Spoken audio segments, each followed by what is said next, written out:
Así, entrando en calor, pues vamos entrando en calor. Hay que divertirnos.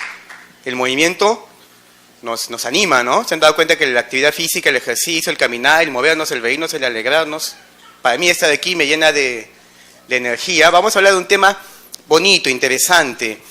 Es algo en lo que yo creo, que vengo hablando ya hace muchos años, casi 4, que revertir la diabetes es posible, ¿correcto? Una de mis convicciones es que de acá a 10 años ya no va a ser una pregunta, va a ser una afirmación. La diabetes se revierte. Es algo que ya se sabe, simplemente se tiene que ir expandiendo. Como siempre digo, incurable significa... ¿Qué significa incurable? ¿Que no tiene cura? No, incurable significa que aún no hemos descubierto cómo curarlo.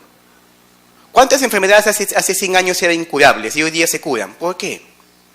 Porque había personas con la mente abierta, como ustedes, que estaban dispuestas a dar el siguiente paso. Y el siguiente paso se llama nutrición, ya no medicina. Ya hemos pasado la época en que nos moríamos rápidamente y ahí era necesaria la medicina para salvar nuestras vidas. Ya tenemos la vida salvada, ahora tenemos que empezar a vivir mejor, con más calidad de vida. Entonces, como siempre hago una advertencia, las ciencias de la salud son un conjunto de informaciones en constante movimiento, porque algunas personas parece que pensaran que lo que dice hoy día la ciencia de la salud lo va a decir mañana, pasado y lo dijo ayer, y nada cambia. No, las ciencias de la salud están en constante cambio, en constante movimiento. Lo mismo que el cuerpo humano necesita la homeostasis para seguir viviendo, porque algunos me dicen, Raúl, yo necesito en mi vida estabilidad, que todo esté estable. Oye, si tú estás estable, te moriste. Si estás estable, si estás quieto, te moriste. Nuestro cuerpo está en constante regeneración. Todos los días mueven millones de células y nacen millones de células. Se llama homeostasis. Igual son las ciencias de la salud. Requieren constantemente nuevas propuestas que serán contrastadas con lo conocido, verificadas, aplicadas a la realidad, corregidas, volverlas a rehacer, volverlas a contrastar y se repite el ciclo. ¿Correcto? La propuesta que les presento a continuación es una más de las ciencias de la salud. Tan discutible, contrastable, verificable o corregible como cualquier otra parte de las ciencias de la salud. La medida en que tú vayas a creer lo que yo te voy a decir, la pones tú. No es mi responsabilidad. ¿Correcto? No es mi intención ofender a nadie, pero sí es mi intención presentar una información de la cual yo estoy convencido. ¿Es un hecho que cada día hay más enfermedades no transmisibles? ¿O me equivoco? Si seguimos este ritmo, se calcula que para el 2050 el 90 o 95% de la población mundial tendrá sobrepeso, obesidad. ¿Será que estamos haciendo algo mal? ¿Será que nos falta la medicina que corrija esto? No creo. Hay que hacer un cambio profundo en la alimentación. ¿Saben ustedes que el tratamiento para las enfermedades no transmisibles, mencionemos una de las más conocidas antiguas, la diabetes, no ha cambiado básicamente en nada en los últimos, ¿cuánto? ¿80, 90 años? Sigue siendo más o menos la misma estructura. ¿Será que ahí está el origen del problema? Posiblemente sí, no posiblemente, de hecho que sí, vamos a ver. ¿Por qué es que titulo esto resistencia a la insulina? Algo que ya se conoce, la hiperinsulinemia, que origina la resistencia a la insulina, está presente, y no es casual, en la obesidad, en la actividad física, la inflamación crónica, el LDL elevado, triglicéridos, microalbuminuria, intolerancia a la glucosa, diabetes, bajo HDL, proteína elevada, fibrinógeno aumentado, activación plaquetaria elevada, proinsulina elevada. O sea, hay una serie de condiciones, incluyendo hígado graso, síndrome metabólico, hipertensión, sobrepeso, obesidad, que tienen como elemento común la resistencia a la insulina.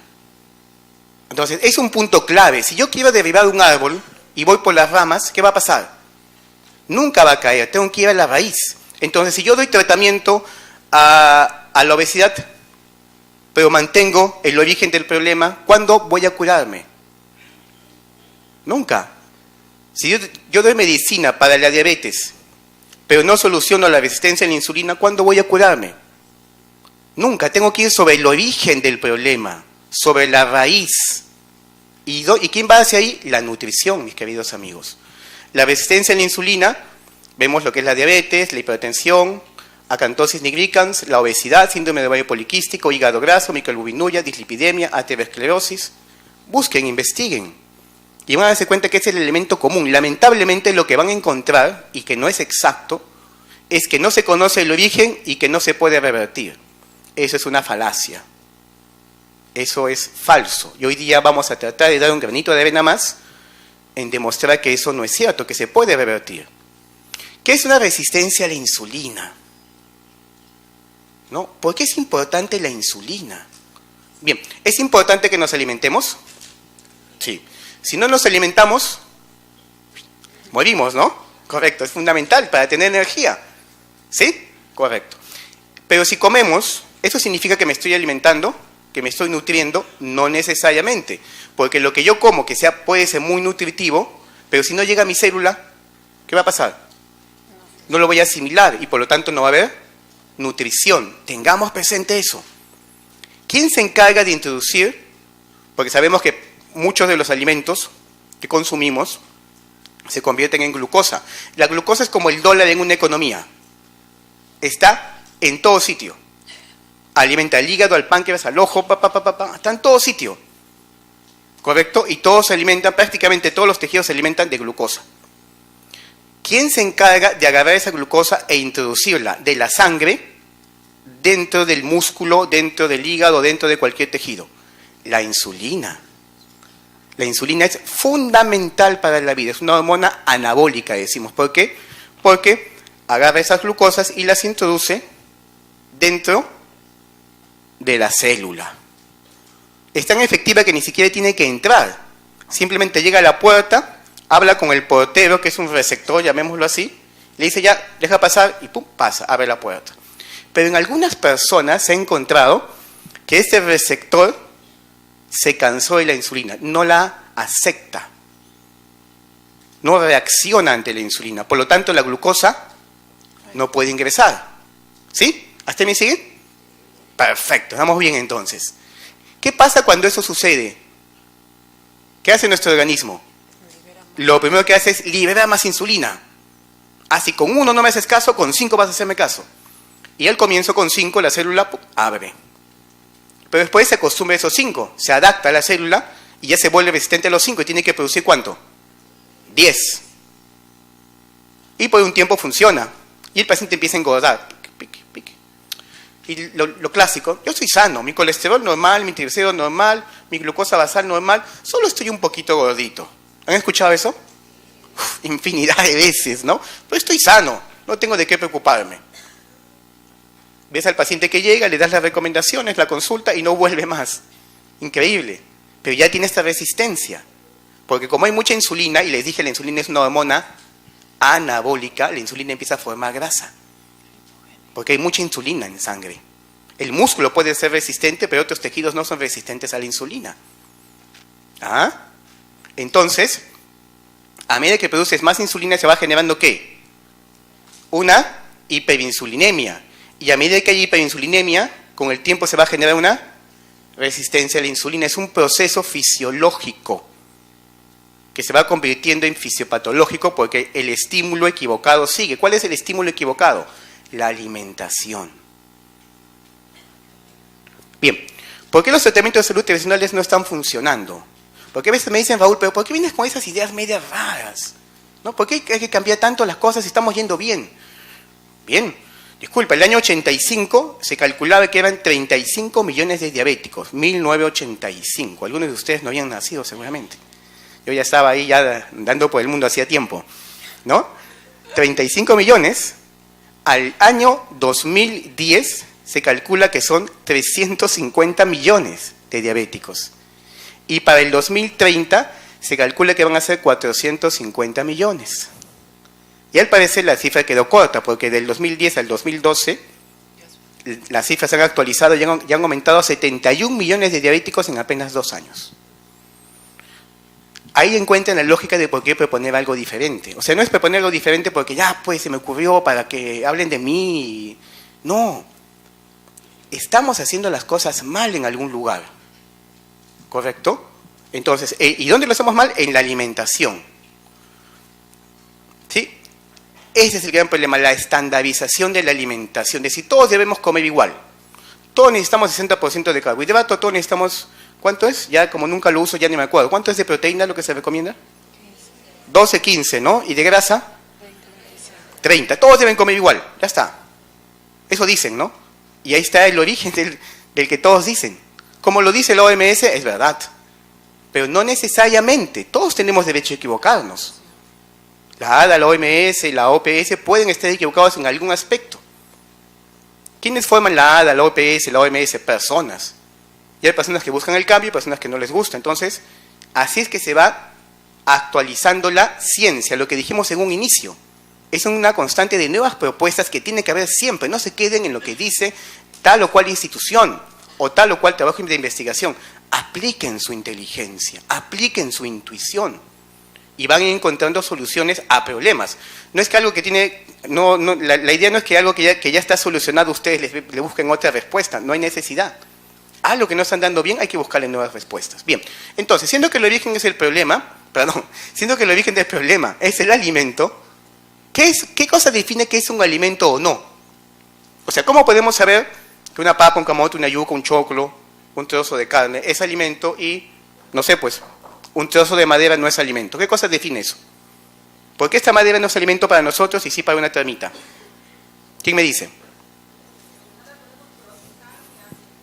Correcto. No tenemos el equipo enzimático para digerirlo, ni siquiera para masticarlo. O sea, depende de nuestra genética. Nuestra genética va a definir lo que es o no es un alimento para nosotros. ¿Y todos los seres humanos tenemos la misma genética? No. Entonces, ¿por qué todos debemos comer igual? No es lógico. Debemos personalizar la alimentación. Y eso no se consigue en una consulta de 10 minutos o de 15 minutos. No. Les digo por experiencia, en mi consulta, primera cita, 45 minutos a 1 hora.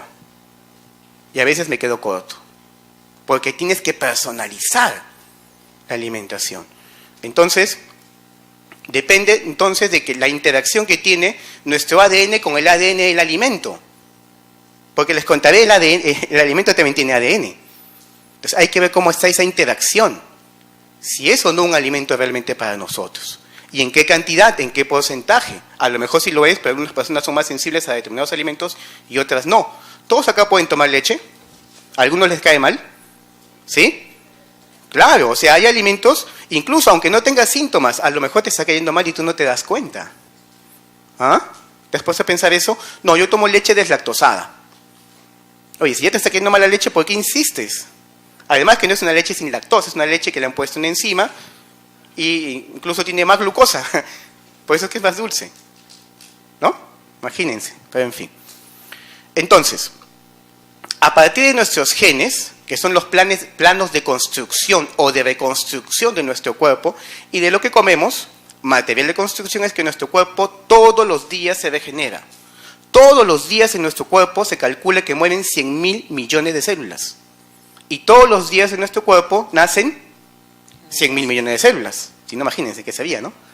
¿Por qué es que mantengo mi color de cabellos, mi nariz así tan atractiva y todo ello? ¿Por qué? Porque eso está escrito en mi código genético, ¿correcto? Si no, pues imagínense, hoy día tendría ojos, no sé, negros, y de acá a 1000 días tendría ojos verdes, y de acá a 1000 días sería todo un cambio. No, hay unos planos, está en nuestro ADN. Quienes somos creyentes, quienes creemos en Dios, pensamos que Dios ha escrito ahí cómo es que vamos a vivir nuestra vida, en nuestro ADN. Ahí está escrito todo, ¿correcto? Bien, entonces somos lo que comemos y su interacción con nuestros genes. Hemos completado la frase, ¿no? Algunos dicen somos lo que comemos. Ustedes lo pueden complementar. Y su interacción con nuestros genes. ¿Ah? Bonito, ¿no?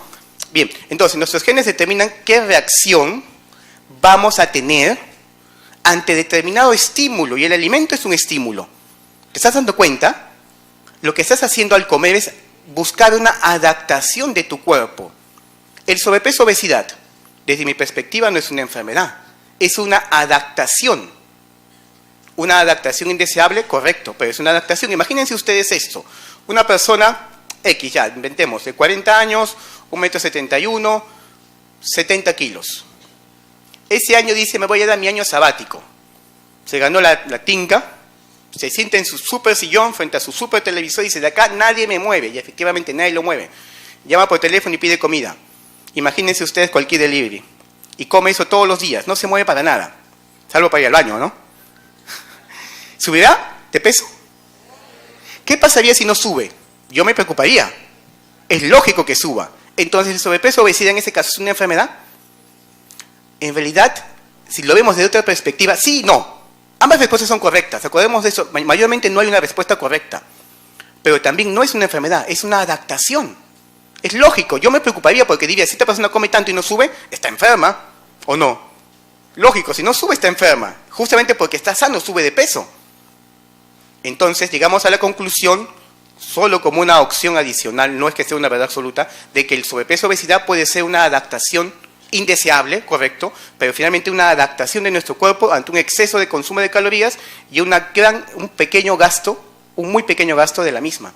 Entonces tendemos a acumularla, tenemos gran capacidad para formar ¿qué? Grasa.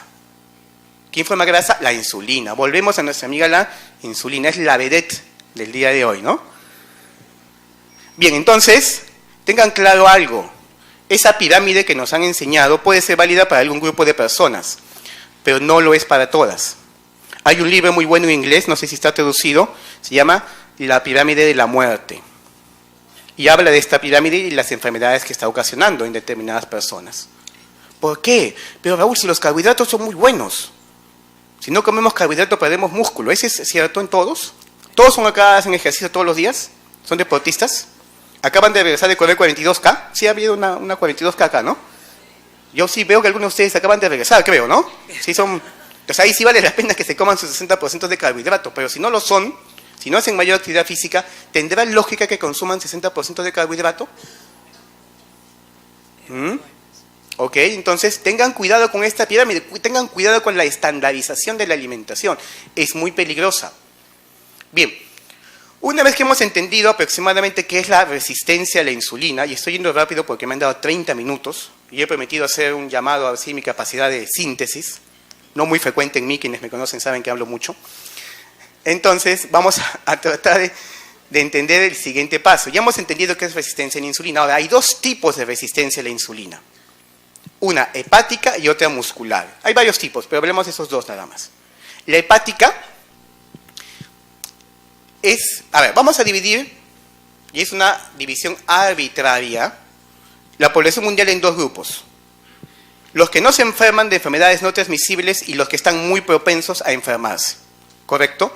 Aquellos que están muy propensos a enfermarse de enfermedades no transmisibles, ¿cómo? No todas, claro está, porque hay otras no transmisibles que son incluso accidentes. Por ejemplo, diabetes, hipertensión, ovario poliquístico, migraña, insomnio, taquicardias, hipertensión, todo sobrepeso, obesidad. Ese grupo de personas tienen lo que se conoce como resistencia hepática a la insulina. ¿Qué pasa? A ver, vamos a hacer este ejemplo, ¿ya? Estamos en ayunas, comemos. Una vez que comemos, se eleva la insulina. Y la insulina va al hígado y le dice, hígado, ya no produzcas carbohidrato porque acabamos de comer. Como ustedes posiblemente saben, cuando estamos en ayunas, ustedes su última comida acaba de ser, ¿no? Acaban de comer, sí. ¿No? Están a dieta. Agua, está bien, sí, sí. Bien, para aquellos que aún no han comido, por favor, ellos están en ayuno. Entonces, el hígado produce carbohidrato para mantenernos. Se llama neoglucogénesis hepática. Luego comemos, muchos de acá lo han hecho, y se eleva la insulina y le dice al hígado, ya no te necesitamos, aguanta tu coche, hasta aquí llegaste, no produzcas más carbohidrato. Pero estas personas propensas a enfermedades no transmisibles son resistentes, su hígado es resistente a la insulina y no le hace caso, y sigue produciendo carbohidrato. Si no lo entienden ahorita, no se preocupen, tengo un gráfico muy bonito, y le agradezco a mi esposa porque ella es quien lo ha hecho. Tengo que mencionarla porque está ahí al fondo, si no llegando a la casa me cae. ¿Ya? Entonces, ese hígado es resistente. Se ha demostrado que produce alrededor de unos 300 gramos de carbohidrato al día. 300 gramos de carbohidrato al día, ¿cuánto es en calorías? 1200 calorías de carbohidrato. Y encima tú le das 60% más de carbohidrato. ¿Qué va a pasar? ¿Ahora te das cuenta?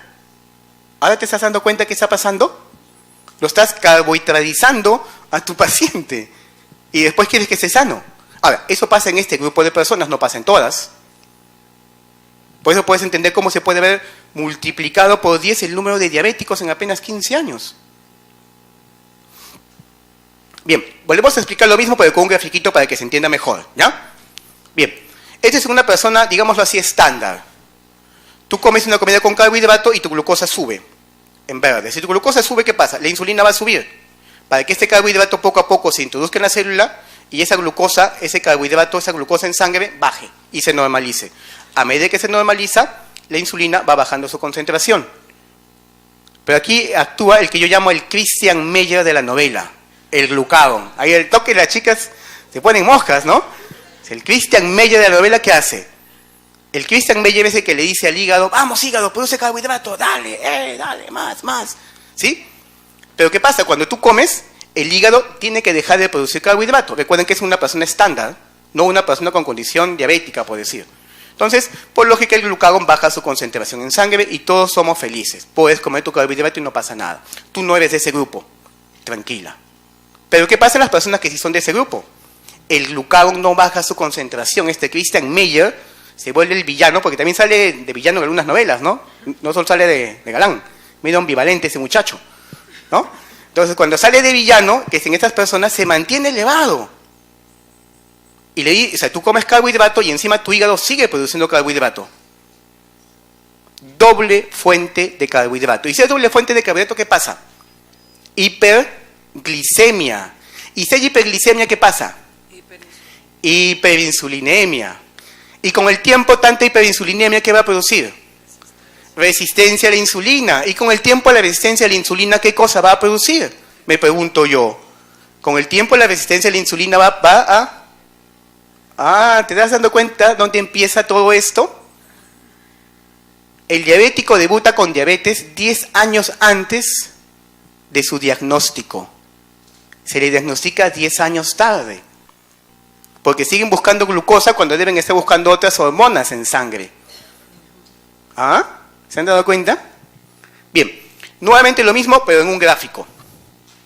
Tiene que quedar bien clarito. Esto es una persona estándar o con condición diabética, en ayuno. En ayuno el glucagón se eleva. ¿Y qué hace? Va a agarrar la proteína y poner glucogénesis, va a producir carbohidrato. ¿Por qué? Porque como hay muchas horas que no hemos comido, la glucosa empieza a bajar en sangre. El hígado dice, tranquilo muchachos, yo me encargo. La glucosa no va a bajar. Acá estamos como los Boy Scouts, ¿no? Siempre listos. Y se encarga, a partir de la acción del glucagón, se encarga el hígado de producir carbohidrato. Además, ¿qué pasa? El glucagón actúa sobre la lipasa hormonosensible. ¿Y qué hace la lipasa hormonosensible? Muy fácil, degrada el triglicérido, generamos acá el glicerol para que haya más neoglucogénesis y más carbohidrato, y los tres ácidos grasos, cetogénesis. A veces yo escucho colegas que me dicen, Raúl, pero hay que tener cuidado con los cuerpos cetónicos. Digo, discúlpame, ¿tú quieres quemar grasa? Pues por supuesto. ¿Quieres que tu paciente queme grasa? Pues claro que sí. Entonces tienes que producir cuerpos cetónicos o vamos a inventar una nueva bioquímica. Si tú estás quemando grasa vas a tener que producir cuerpos cetónicos. Es inevitable. Y acá está, en ayuno nos pasa eso todo el tiempo. Todos producimos cuerpos cetónicos todo el tiempo. No es algo anormal. ¿Correcto? Entonces esto pasa en todos en ayuno. ¿Sí? Bien. ¿Qué pasa en una persona con condición diabética o con enfermedad no transmisible en mayor o menor porcentaje? Cuando come, tiene el carbohidrato de la dieta, ¿correcto? El carbohidrato de la dieta. Pero además tiene la proteína de la dieta, ¿sí? Bien, recordemos que en estas personas, el villano, Christian Meyer, que no me escuche, si no me... ¿no? El señor glucagón sigue elevado, no reduce, sigue elevado. Entonces ya no actúa sobre el pool de aminoácidos, actúa sobre la proteína de la dieta. ¿Y qué hace? Más neoglucogénesis, más hidratos de carbono. Doble fuente de hidratos de carbono. De la dieta, el 60% que tú le diste, y el adicional que viene de la proteína. Entonces, ¿qué pasa? Hiperglicemia. Ese exceso de glucosa se puede quedar en sangre. Claro. Es peligrosísimo porque la glucosa es pegajosa. Se empieza a pegar en los órganos. Entonces nuestro organismo, se defiende, eleva la insulina y agarra esa glucosa y la mete dentro del tejido adiposo. ¿Y qué hace dentro del tejido adiposo? Se convierte en triglicéridos. Ahora te das cuenta por qué tu carbohidrato se convierte en grasa. Y para remate, la insulina desactiva la lipasa hormonosensible. ¿Y qué hacía la lipasa hormonosensible? Degradaba la grasa. O sea, peor que peor. No solamente estás formando más grasa, sino que la única hormona que te estaba ayudando a degradar el triglicérido, la bloqueas. ¿Me entiendes? ¿Tiene lógica?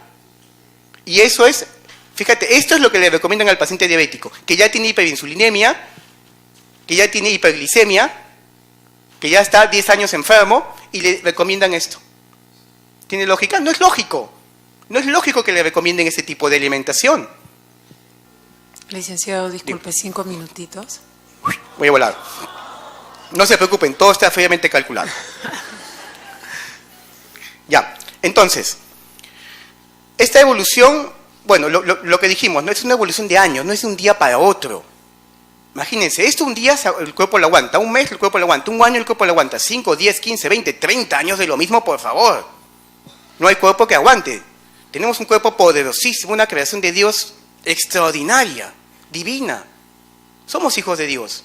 ¿En qué momento nos volvimos tan enfermos? Se supone que somos la máxima expresión del ADN en la Tierra. ¿En qué momento nos volvimos dependientes de las medicinas? Algunos me dicen, Raúl, ¿tú curas diabetes? No, lo que hago yo es no estorbar. No estorbo con la alimentación de manera que el cuerpo solito revierta la condición. Eso es lo que tenemos que hacer los nutricionistas, no estorbar. Tenemos un cuerpo poderosísimo. Tenemos que aprender a no estorbar y no elevar nuestro ego como que sabemos mucho. Aceptar que nos equivocamos cuando nos equivocamos. Entonces, lo que ya habíamos explicado, ¿no? Las subidas de glucosa, las bajadas de glucosa por la hiperinsulinemia. ¿Qué es lo que se recomienda? Una alimentación un poco más normal. Vean, les quería mostrar este caso de un paciente que era diabético. 10 años de diabetes. Cuando llegó donde mí tenía 200 de glucosa basal inyectándose insulina. Vean ese resultado del año 2005, 393 de glucosa, 11.12 de glicosilada. O sea, estaba súper metido en la diabetes. Siendo que el valor máximo es 6.2, él tenía 11.12, el 2005. Vean lo que le pasó el 2006, lógicamente no estaba todavía con mi tratamiento, es más, yo ni lo conocía. 379 de glucosa, 389 de glucosa y 12 de glicosilada. O sea, una persona diabética muy metida en diabetes. Valores de 230, 169 en los años 2009, 2010. Bien. Luego de 4 meses con tratamiento. ¿Sí? Diciembre prácticamente del 2014. Vean cómo sus niveles de glucosa bajaron. Sin insulina. Se le retiró la insulina. Y vean esos valores de glucosa. Solo con alimentación. No la alimentación que recomienda la ADA, porque lo que te da la ADA es la garantía que te vas a mantener enfermo. Claro, vivo y enfermo, ¿no? Si te mueres, se acaba el negocio. Si te curas, se acaba el negocio. ¿Correcto?